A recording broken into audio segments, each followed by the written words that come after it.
Então, né, o cara casado, a mulher dele, sabe, curte esses cultos, macumba, essas coisas, encruzilhada.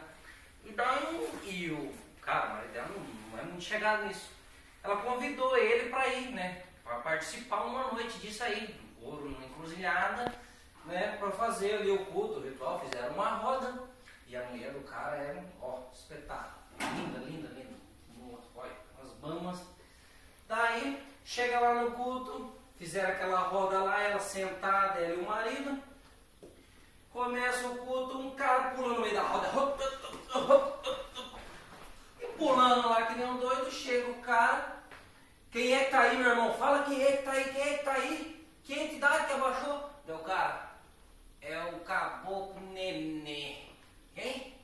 Caboclo Nenê. E eu quero mamar nos peitos daquela mulher ali.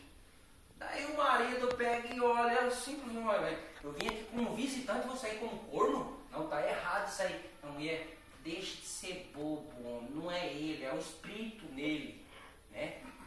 Daí, o cara vindo, a mulher tira a teta pra fora pro cara mamar.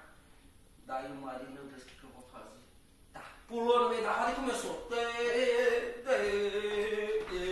Aí o cara chega, quem é que tá aí, meu irmão? Quem é que chegou aí? Quem é que chegou aí? Fala. É o Caboclo, e eu quero o cu daquele nego ali, ó. Ela manda os peitos.